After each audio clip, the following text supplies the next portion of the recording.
Hello everyone, and welcome to my Young and the Restless official 24 channel. I hope everyone is having a wonderful day. Before we begin, please hit the subscribe button and give this video a thumbs up.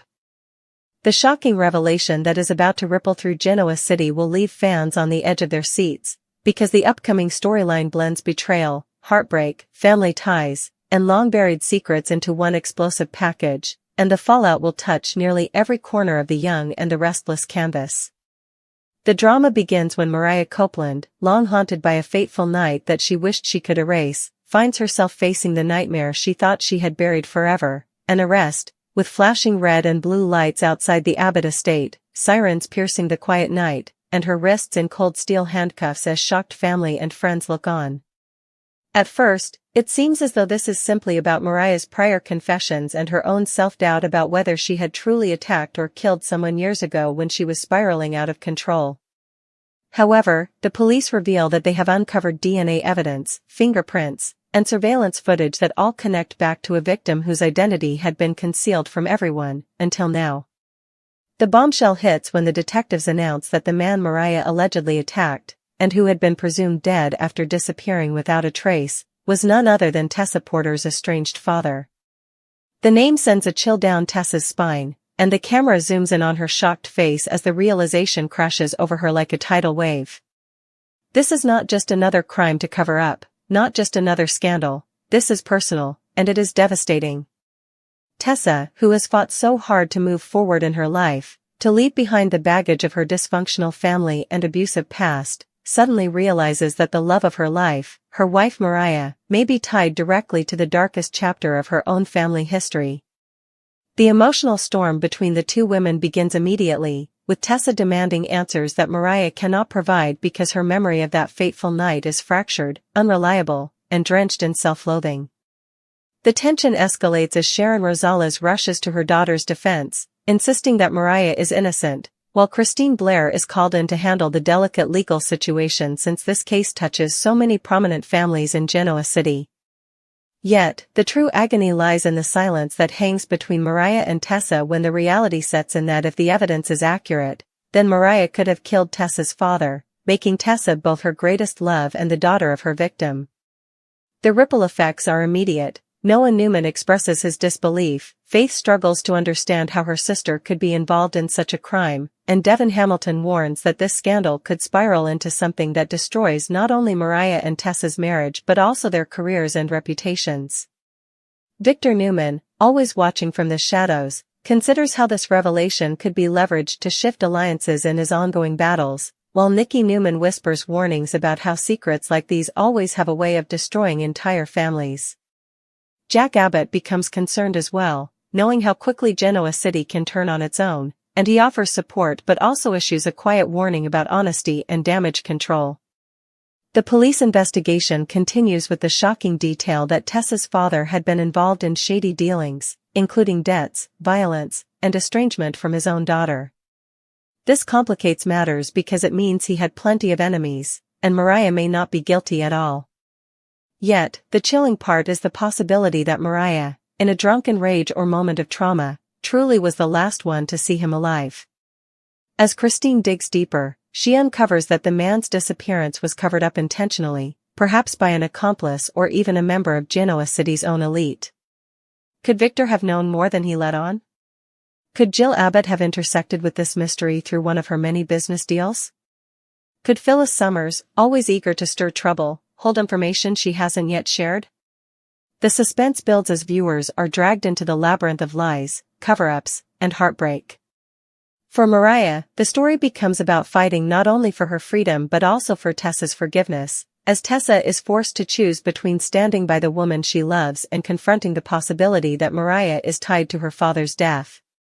The heartbreak plays out in raw, tearful confrontations, in whispered promises and jailhouse visits, and in explosive fights where years of buried pain erupt to the surface. Lily Winters and Devin also weigh in, with Devin torn between his loyalty to family and his role as a businessman protecting his company's image. Meanwhile, Abby Newman becomes a surprising ally, pushing for the truth and defending Mariah as she struggles against the tidal wave of accusations. The climax builds when the police dig deeper into Tessa's father's life and discover that he may have staged his own disappearance, only to cross paths with Mariah by sheer chance. This leads to the shocking possibility that Mariah was set up, that she is being framed by someone with an agenda, perhaps Audra Charles, who has been looking for leverage over both Devon and Tessa. As the story reaches fever pitch, Christine uncovers a witness who could exonerate Mariah, but the clock is ticking, and Tessa's trust is running out. The tension of whether Mariah will lose her wife, her freedom, and her family all in one blow keeps fans glued to every moment. By the time the dust settles, Genoa City will never be the same, because this storyline blends the agony of love, betrayal, justice, and family secrets in a way that only Y&R can deliver.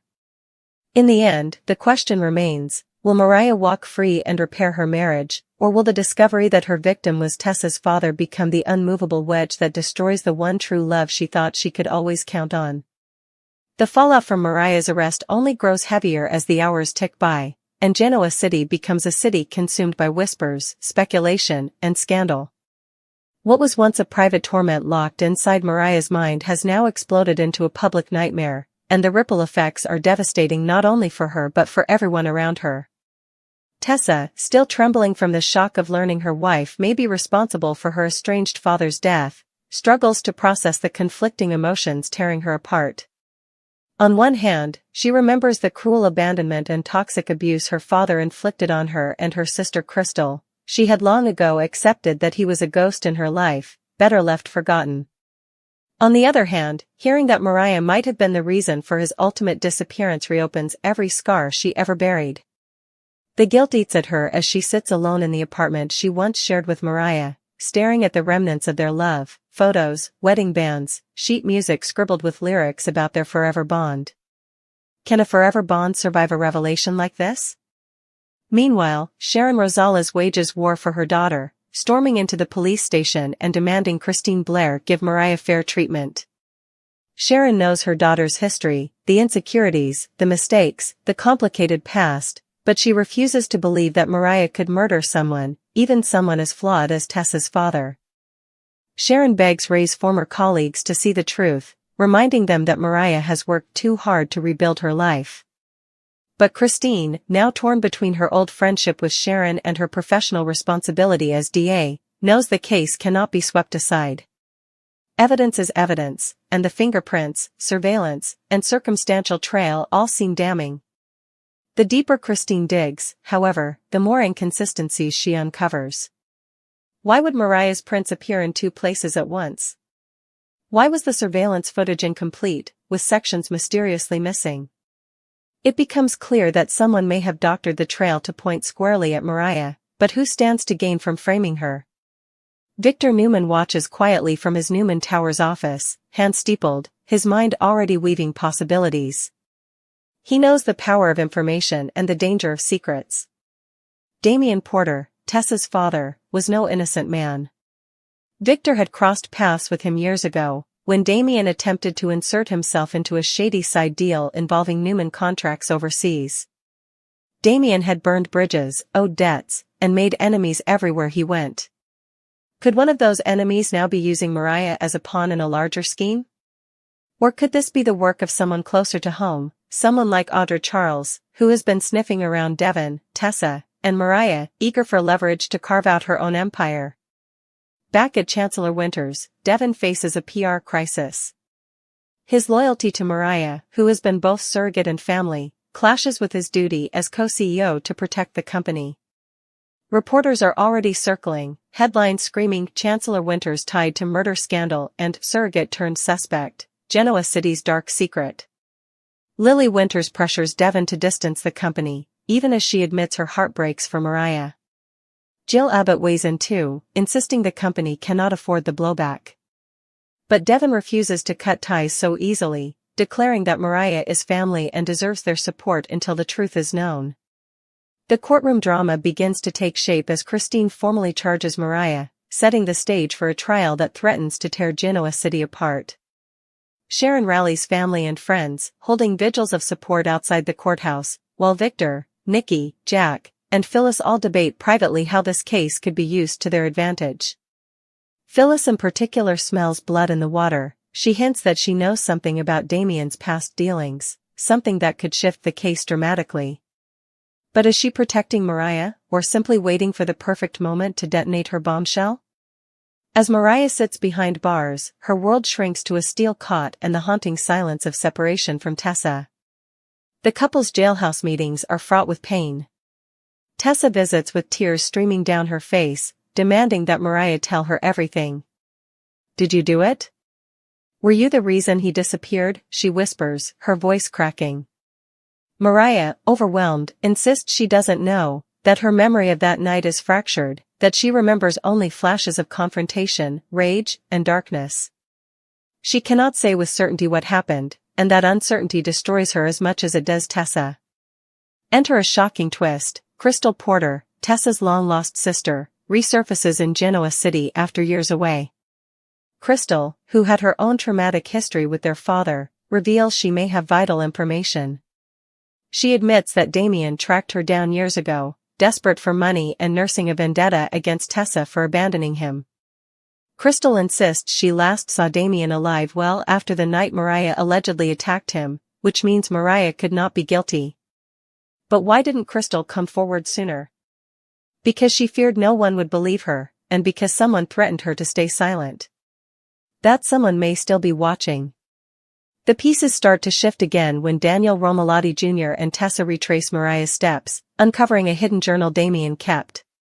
In it, Damien wrote cryptic notes about debts owed to dangerous people, including initials that could stand for Newman, Abbott, or even Atkinson. Could Colin Atkinson, Kane's father, have been involved? The journal reveals a web of criminal ties stretching back years, and suddenly, Mariah's arrest looks less like justice and more like a convenient cover-up for a bigger crime. The pressure mounts as the trial date approaches. Christine privately admits to Sharon that she is torn. The evidence points to Mariah, but her gut says something isn't right. Nikki urges Victor to intervene, but Victor refuses to move until he has all the facts. Meanwhile, Kyle Abbott, still reeling from his own romantic turmoil, offers unexpected help to Tessa, digging into security footage and piecing together timelines that don't add up. His loyalty to family, and perhaps a guilty conscience about his own recent missteps, drives him to seek the truth. The emotional centerpiece of this chapter comes in a powerful confrontation between Mariah and Tessa. In a raw, tear-filled moment, Mariah begs Tessa not to give up on them. She swears she never meant to hurt anyone and would never intentionally destroy the woman she loves. Tessa, shattered, admits she wants to believe her but cannot erase the fear that Mariah's hands may be stained with her father's blood. "How do I love you and grieve him at the same time?" she cries, capturing the impossible duality of her pain. The storyline barrels toward another cliffhanger when Adam Newman stumbles upon evidence that could clear Mariah, but keeping it hidden benefits him in his own schemes. Will Adam choose redemption and reveal the truth, or will he bury it to protect his own fragile standing? And just when the case seems darkest, Christine uncovers the existence of a mysterious witness, someone who claims to have seen Damien alive weeks after the supposed attack. But that witness is terrified of speaking out, warning that powerful forces will silence anyone who exposes the truth. By the time this chapter closes, fans are left breathless. Mariah's freedom hangs by a thread, Tessa's loyalty is tested like never before, Crystal's revelations add fuel to the fire, and the entire Newman Abbott Chancellor Winters landscape shakes under the weight of one shocking discovery after another. The haunting question remains, if Mariah isn't guilty, then who really killed or silenced Damien Porter, and why frame Mariah in the first place? The days leading up to Mariah's trial are suffocating, each one filled with the buzz of scandal and the looming weight of uncertainty. Genoa City residents can't stop whispering in society, at Newman Enterprises, and in Chancellor Winters' boardrooms about the shocking case. Mariah Copeland's name, once tied to loyalty, love, and family, is now dragged through tabloids as the killer wife, splashes across gossip rags. Sharon Rosales watches helplessly as cameras crowd outside Crimson Lights, reporters shouting questions about whether she raised a murderer. Sharon remains steadfast, refusing to bow to pressure. Mariah is innocent, she declares in every interview, but the world is divided, some believe her, others are convinced the evidence is damning. Tessa, meanwhile, is consumed by inner conflict. Her nights are restless, haunted by nightmares where Mariah's hands are covered in blood. She wakes in cold sweats, only to stare at her wedding ring and feel torn between the woman she loves and the father she once despised. Crystal's return has only complicated things. When her sister testified privately to Christine that Damien Porter was alive after Mariah's alleged attack, hope sparked. But Tessa can't shake her suspicion. If Damien was alive, then where did he go? And why does every path still lead back to Mariah's involvement? Crystal warns her not to trust everything she hears. He was into bad things, Tess. People wanted him gone. Maybe someone's using Mariah as their scapegoat. But doubt gnaws at Tessa nonetheless. Christine Blair feels the weight of her position heavier than ever. She's been DA long enough to recognize when a case stinks of manipulation. The evidence against Mariah is too neat, too conveniently packaged. Missing surveillance footage, partial fingerprints, DNA traces in strange locations, it feels staged. But Christine knows if she drops the charges without a trial, she'll be accused of favoritism. The case must play out, even as her gut screams that the truth lies deeper. Enter Phyllis Summers, who has a knack for sniffing out secrets.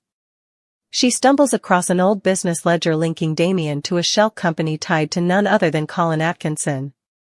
Phyllis smirks, realizing she might hold the key to unraveling the entire scandal. Yet, Phyllis isn't motivated purely by justice. She sees leverage, the kind that could benefit her against Jack Abbott and even Victor Newman if she plays her cards right.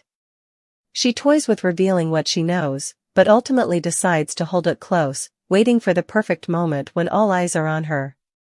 At the Newman ranch, Victor quietly strategizes. Nikki begs him to leave the situation alone, but Victor insists Damien's reappearance in Genoa City years ago was no coincidence.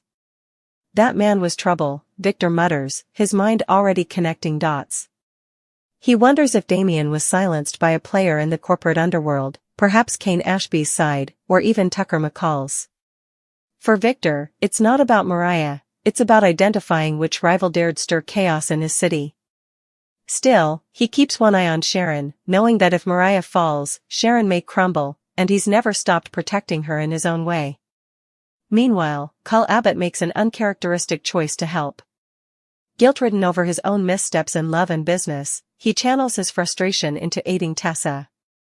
He digs into server archives and uncovers fragments of deleted surveillance footage from the night in question. Though incomplete, the fragments show Damien leaving the scene alive after his confrontation with Mariah. Kyle knows this could clear her, but the footage is corrupted, missing crucial minutes.